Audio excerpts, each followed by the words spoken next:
کیا آپ جانتے ہیں رمضان مبارک کتنا عظیم مہینہ ہے؟ جی ہاں، وہ مہینہ تشریف لا رہا ہے جسے حدیث پاک میں سید الشہور یعنی تمام مہینوں کا سردار کہا گیا۔ وہ مبارک مہینہ آ رہا ہے کہ اس کی پہلی رات سے آسمانوں کے دروازے کھول دیے جائیں گے، پھر آخری رات تک، لاسٹ نائٹ تک وہ دروازے بند نہیں ہوں گے۔ جو اس مہینے میں ایک سجدہ کرے اسے اس کے لیے 1500 نیکیاں لکھی جاتی ہیں اور جنت میں سرخ یاقوت کا گھر بنایا جاتا ہے۔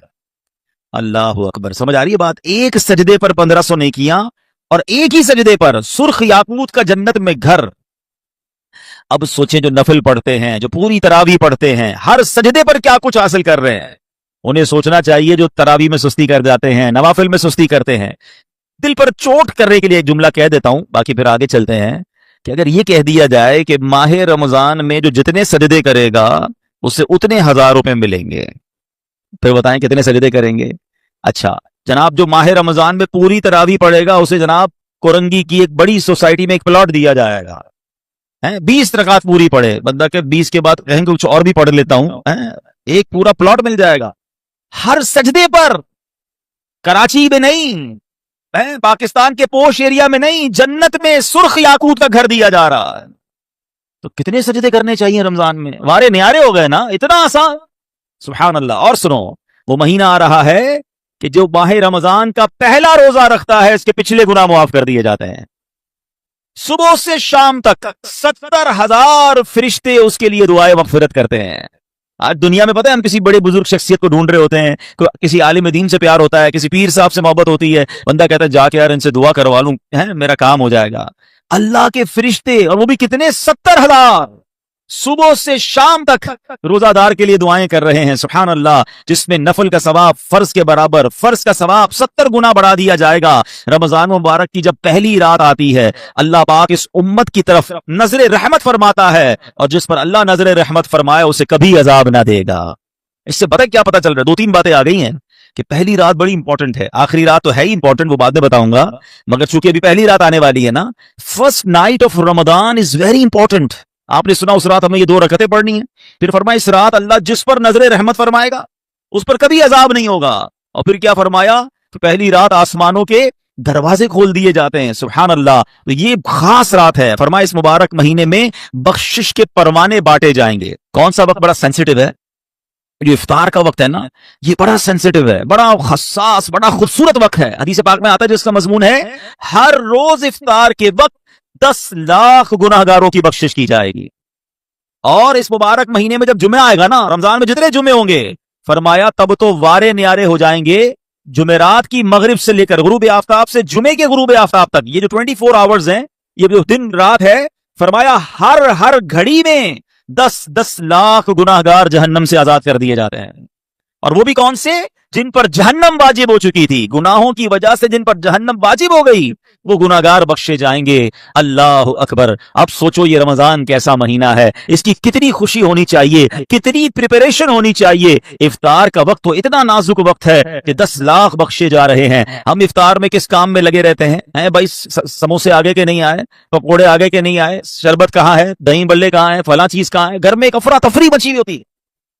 پلیز ٹرائی ٹو انڈرسٹینڈ، یہ افطار کا وقت مانگنے کا وقت ہے، گر گڑانے کا وقت ہے، آنسو بہانے کا وقت ہے کہ مولا آج 10 لاکھ بخشے جا رہے ہیں، ان بخشے جانے والوں میں میرا بھی نام لکھ دے۔ کیا ہی اچھا ہو کہ باپ بھی بیٹھا ہو، ماں بھی بیٹھی ہو، بچے بھی بیٹھے ہوں اور ہاتھ اٹھے ہوئے ہوں، اللہ کی بارگاہ میں التجائے ہوں، اے اللہ ہمارا گھرانہ تیرے دربار میں حاضر ہے، اے اللہ افطار کا وقت ہے، 10 لاکھ بخشے جائیں گے، اس بخشے جانے والوں میں ہماری فیملی کا، ہمارے گھر بار کا نام لکھ دے۔ تو اے میرے اسلامی بھائیوں، پردے میرے جو مجھے انٹرنیٹ پر اسلامی بہنیں سن رہی ہیں، بعد میں سنیں، کچھ ایسا انتظام گھر میں کریں کہ 10 15 20 منٹ پہلے اب سارے کاموں سے فارغ ہو جائیں، اب دعاؤں میں گزاریں۔ افطار کا وقت، افطار سے پہلے بھی دعا کریں، مگر جو خاص مقبولیت کی گھڑیاں ہیں وہ عین افطار کے بعد ہیں۔ افطار میں لگ جاتے ہیں ہم، کوئی کھجور کھا لی، پانی پی لیا، دوبارہ ہاتھ اٹھائیں، دوبارہ مانگیں، یہ وقت ہے مانگنے کا، یہ قبولیت کی گھڑیاں ہیں۔ اللہ کرے کہ ہم ان لمحات کو پراپر انداز میں، صحیح انداز میں گزارنے میں کامیاب ہو جائیں۔ آپ کے گھر پہ جیسا مہمان آتا ہے آپ ویسی تیاری کرتے ہیں نا،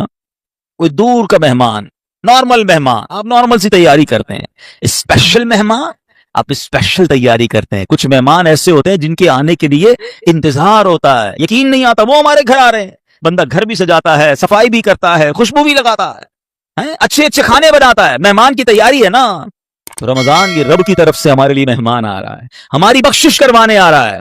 ہمیں اپنے آپ کو سجانا ہے, اپنے اپنے کردار کو سجانا ہے. اپنی صحت کا بھی اس لیے خیال رکھو کہ میں اب ایسے الٹے سیدھے کھانے نہ کھاؤں رمضان سے پہلے. پتہ ہے جس کی شادی ہونے والی ہوتی ہے تو دولہے کو لوگ کہتے ہیں بھائی ذرا خیال رکھنا, شادی والے دن ہی بیمار مت ہو جانا. ایک ہفتہ پہلے سے احتیاط کرواتے ہیں, زیادہ سفر نہیں کرواتے, زیادہ تھکن والا کام نہیں کرواتے. تو کیا ہی اچھا ہو کہ ماہ رمضان سے پہلے ہم اپنی صحت کا خیال رکھیں, تھوڑا سا ریسٹ کریں. مجھے روزے رکھنے ہیں, مجھے انشاءاللہ تراویاں پڑھنی ہیں, اپنے کام کاج کو موڈیفائی کریں. آپ بہت بیزی رہتے ہیں کاروبار میں, نوکری میں, تو کوشش کریں کہ کوئی ایسی ترتیب بنائے کہ میرا کچھ کام کم ہو جائے تاکہ میں روزے رکھ سکوں, میں عبادت کر سکوں. ساری زندگی پڑی ہے کام کرنے کے لیے. لیکن عجیب بات پتہ ہے کیا ہے, اس وقت دو قسم کی تیاریاں ہو رہی ہیں. ہوں گے کچھ نیک لوگ جو انشاءاللہ عبادت کی تیاریاں, تلاوت کی تیاریاں, خوب روزے تراویح اور اس کے بارے میں سوچ رہے ہوں گے. مگر کچھ لوگ وہ ہیں جو اس وقت اسٹاک جمع کر رہے ہوں گے, کاروبار کیسے چمکانا ہے, کون سی آئٹم کا ریٹ بڑھ جائے گا. وہ کاروباری لوگ پیسے کمانے کی تیاری کر رہے ہوں گے. کچھ گھر والے وہ ہوں گے جو یہ سوچ رہے ہوں گے بھائی رمضان میں پکانا کیا ہے, کھانا کیا ہے, کون سی آئٹم لینی ہے. رمضان کھانے پینے کے لیے نہیں آتا. اچھا ویسے بڑی عجیب بات ہے, ذرا سوچیں آپ کہ ماہ رمضان میں ہم روزے رکھتے ہیں, لاجیکلی تو سمجھ یہ آتا ہے کہ ہمارا وزن ٹھیک تھوڑا کم ہو جانا چاہیے, ہم تھوڑے سمارٹ ہو جائیں. مگر کئی لوگ وہ ہیں جن کا رمضان میں وزن بڑھ جاتا ہے. کیوں بھائی؟ اس لیے کہ سحری میں زیادہ کھاتے ہیں, پورا دن روزہ رکھنا ہے. رات زیادہ اس لیے کھاتے ہیں کہ پورا دن روزہ رکھا تھا, پھر 2 بار اور کھاتے ہیں کہ کل پھر روزہ رکھنا ہے. تو عام دنوں میں 2 بار کھاتے ہیں, رمضان میں 4-5 بار کھاتے ہیں. اور وہ کھاتے ہیں جو نہیں کھانا چاہیے. پورا سال جو چیز نہیں کھاتے وہ رمضان میں کھاتے ہیں, پھر موٹے ہو جاتے ہیں, طبیعت خراب ہو جاتی ہے, گلے خراب ہو جاتے ہیں. نہیں, ماہ رمضان تو کم کھانے کا مہینہ ہے, فریش ہونے کا مہینہ ہے. لیکن ہمارے یہاں تو فیسٹیول, اگر میں کہوں کسی کو کہ کسی غیر مسلم کو اگر رمضان میں دورہ کرا دیا جائے پاکستان کے مختلف شہروں کا اور کہیں بتاؤ کیا کیا آپ نے دیکھا, تو کہے گا لگتا ہے مسلمانوں کا کوئی کھانے پینے کا تہوار آ رہا ہے. کہ میں جس مٹھائی کی دکان پہ گیا وہ رش تھا, جس پکوڑے کی دکان پہ گیا وہ لائنیں لگی ہوئی تھی افطار سے پہلے, اور بورڈ لگے ہوئے تھے سحری آفر, افطار آفر. تو لگتا ہے مسلمانوں کا کوئی کھانے پینے کا سالانہ تہوار آتا ہے. کتنی عجیب بات ہے یار, جس مہینے میں پورا دن کھانے پینے سے رکنا ہے اس مہینے میں سارا دن رات کھانے پینے کی باتیں ہو رہی ہوتی ہیں. مجھے بتائیں نا, ہم دوست آپس میں ملتے ہیں کیا بات کرتے ہیں, یار سناؤ آج سحری کہاں کرنی ہے, اچھا بھائی افطار کہاں کرنا ہے, رات کدھر چلنا ہے کھانے کے لیے. ارے بھائی یہ بات کون کرے گا, تراویح کدھر پڑھنی ہے, آج تلاوت کدھر کرنی ہے, تہجد کہاں پڑھنی ہے, علم دین کی محفل کدھر سجی ہوئی ہے, ذکر و اذکار میں آج بیٹھ کے کدھر کرنا ہے, آج مل کے اللہ کی بارگاہ میں گر گڑا کر دعائیں کہاں کرنی, یہ گفتگو کیوں نہیں ہوتی. ماہ رمضان تو نیکیوں کا اجر بڑھا دیا گیا, مگر دماغ میں ایک ہی بات گھوم رہی ہوتی ہے, یا دوسری آج کل کھیل کود شروع ہو گیا رمضان میں. ایسا نہ کریں. ماہ رمضان کے کیسے کیسے فضائل ہیں ذرا سنیے گا. معراج شریف کی روایات میں ہے, معراج کے دولہ مکی مدنی مصطفیٰ صلی اللہ تعالی علیہ وسلم نے سدرۃ المنتہا کے قریب ایک فرشتہ دیکھا. آپ فرماتے لم ار مثلہ, لم ارا مثلہ, یعنی ایسا نرالا فرشتہ میں نے کبھی نہیں دیکھا. نبی پاک فرما رہے ہیں. تو آپ فرماتے ہیں کہ میں نے ایسا نرالا فرشتہ تو کبھی نہیں دیکھا تھا. یہ جب تسبیح کرتا تھا تو اس کی ایسی خوبصورت آواز تھی کہ اس آواز سے عرش بھی جھوم اٹھتا تھا. میں نے جبرائیل سے پوچھا ایو خلقی ھذا, اے جبرائیل یہ کون سی مخلوق ہے. عرض کی حضور یہ ایک فرشتہ ہے جو حضرت آدم علیہ السلام سے 2000 سال پہلے پیدا کیا گیا تھا. میں نے پوچھا اس سے پہلے یہ کہاں تھا. عرض کیا اللہ پاک نے عرش کے نیچے جنت میں ایک جگہ بنائی ہے, یہ وہیں ہوتا ہے. حضور آج آپ کے دیدار کے لیے حاضر ہوا ہے. کیا شان ہے میرے آقا کی, ہر کوئی فدا ہے بن دیکھے, دیدار کا عالم کیا ہوگا. ارے فرشتہ بھی میرے آقا کے دیدار کا تمنائی ہے. جبریل امین کہتے ہیں حضور آج آپ کے دیدار کے لیے حاضر ہوا ہے. مکی مدنی سلطان صلی اللہ تعالی علیہ وسلم فرماتے ہیں کہ اب نبی پاک علیہ الصلوۃ والسلام نے اس فرشتے سے ایک بڑا کمال کا سوال کیا. ذرا سنیے گا, آپ کا ایمان تازہ ہو جائے گا. پیارے آقا علیہ الصلوۃ والسلام نے اس فرشتے کو سلام کیا تو وہ تسبیح میں مصروف تھا, اللہ پاک کی تسبیح میں مصروف تھا, اسے سلام سنائی نہ دیا. اب جبریل امین نے اسے کہا ھذا محمد صلی اللہ علیہ وسلم, یہ محبوب خدا جناب رسول اللہ صلی اللہ علیہ وسلم ہے. جب اس نے سنا تو خوشی سے اپنے 2 سبز پر پھیلائے. یہ اتنے بڑے پر تھے جنہوں نے آسمانوں اور زمین کو گھیر لیا. اب اس نے مجھے نبی پاک فرماتے ہیں مجھ سے گلے ملنے کی سعادت حاصل کی, ادب سے بوسہ بھی دیا. پھر عرض کی یا رسول اللہ صلی اللہ تعالی علیہ وسلم آپ کے لیے گڈ نیوز ہے, آپ کے لیے خوشخبری ہے کہ اللہ پاک نے آپ کی ماہ رمضان کے صدقے آپ کی امت کی بخشش فرما دی ہے. اس فرشتے نے نبی پاک کو خوشخبری عرض کی کہ حضور آپ کی امت کو اللہ نے ماہ رمضان کے صدقے بخش دیا ہے۔ سبحان اللہ۔ نبی ہاشمی صلی اللہ علیہ وسلم مزید فرماتے ہیں اس فرشتے کے سامنے 2 صندوق رکھے ہوئے تھے جن پر ہزاروں تالے لگائے ہوئے تھے۔ میں نے پوچھا ان صندوقوں میں کیا ہے؟ اس فرشتے نے عرض کی ان صندوقوں میں آپ کی امت کے روزہ داروں کے لیے جہنم سے آزادی کے پروانے ہیں۔